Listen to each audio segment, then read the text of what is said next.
Matthew chapter 2.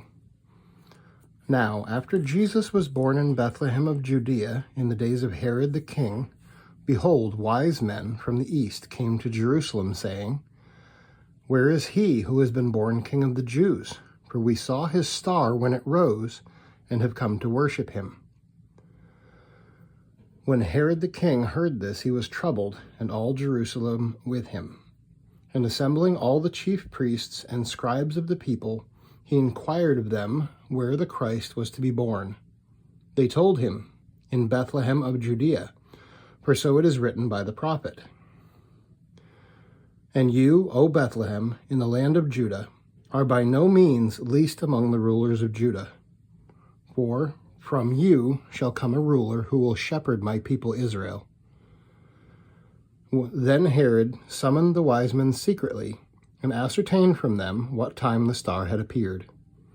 And he sent them to Bethlehem, saying, Go and search diligently for the child, and when you have found him, bring me word, that I too may come and worship him. After listening to the king, they went on their way. And behold, the star that they had seen when it rose went before them until it came to rest over the place where the child was. When they saw the star, they rejoiced exceedingly with great joy. And going into the house, they saw the child with Mary his mother, and they fell down and worshipped him. Then, opening their treasures, they offered him gifts, gold and frankincense and myrrh. And being warned in a dream not to return to Herod, they departed to their own country by another way. Now when they had departed, behold, an angel of the Lord appeared to Joseph in a dream, and said, Rise, take the child and his mother, and flee to Egypt, and remain there until I tell you, for Herod is about to search for the child to destroy him. And he rose and took the child and his mother by night, and departed to Egypt, and remained there until the death of Herod. This was to fulfill what the Lord had spoken by the prophet, Out of Egypt I called my son. Then Herod, when he saw that he had been tricked by the wise men, became furious, and he sent and killed all the male children in Bethlehem, and in all that region who were 2 years old or under, according to the time that he had ascertained from the wise men. Then was fulfilled what was spoken by the prophet Jeremiah. A voice was heard in Ramah, weeping and loud lamentation, Rachel weeping for her children. She refused to be comforted, because they are no more. But when Herod died, behold, an angel of the Lord appeared in a dream to Joseph in Egypt, saying, Rise, take the child and his mother, and go to the land of Israel, for those who sought the child's life are dead. And he rose and took the child and his mother, and went to the land of Israel. But when he heard that Archelaus was reigning over Judea in place of his father Herod, he was afraid to go there, and being warned in a dream, he withdrew to the district of Galilee, and he went and lived in a city called Nazareth, so that what was spoken by the prophets might be fulfilled, that he would be called a Nazarene. Good morning. Welcome back. This is Mark again. We are here in reading through the New Testament one chapter at a time, day by day, just learning little bits and pieces as we start to see the story that God has given to us, the historical account and the prophecies being fulfilled, and God's provision and protection being fulfilled in the life of Jesus.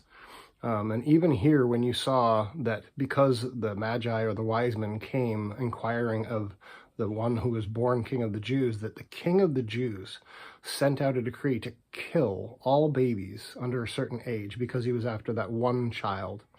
And so we see here that there are evil people in the world, and there are evil people in the world that are bent against God, that desire to ruin God's plan of redemption and of salvation, of reconciliation to himself through Jesus. Now, Jesus is going to live another 30 some odd years. Praise God for that. We know that he ultimately lived, called his disciples, showed himself as a Messiah, died in the place of sinners, having no sin of his own, and so that he would redeem his people from their sins, just like was promised in chapter 1. But we also see the protection that though Herod was angry with this threat to his throne, it would seem, that God sent an angel to Joseph and said, you need to get up, grab your wife, grab Jesus, flee to Egypt. And they did that for some period of time until Herod had died. And then even the heir to the throne who came after that, was also not a good person. And so God then intervenes again, even after he's called them out of Egypt back to Israel, and they land eventually in Nazareth, which is in direct fulfillment of a prophecy that he will be called a Nazarene, someone who is from Nazareth. Now, this may be confusing to some people that may have heard about a Nazarite vow, like we see in the case of Samson in the book of Judges. This is not the same thing. There was a specific vow on that behalf. This is speaking about your location.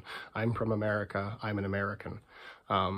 Jesus lived in Nazareth and was therefore called a Nazarene. And so you see God's protection, and it's not just divine protection. He also calls Joseph, this man, husband, father, he calls him to intervene, to take his family and flee, to run away from an unjust authority.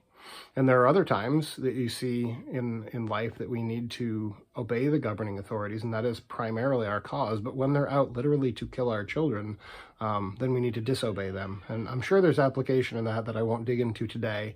But just a couple thoughts there from this historical account, this fulfillment of prophecy, and seeing God orchestrate his will and his purposes in the lives of his people, and that we can see that throughout history as well. We can see that in our own lives if we're careful to look at it. But that's Matthew chapter 2. I hope it was a blessing to you. I hope you join us for the rest of these videos, because as we continue to dig into the story of Jesus, we'll learn more about him. We'll learn more about his deity. We'll learn more about calling his disciples and his ultimate purpose on earth, his desire to please the Father. There's so much more that we're going to get into, little bits at a time, and we hope you'll join us for the journey tomorrow in Matthew chapter 3.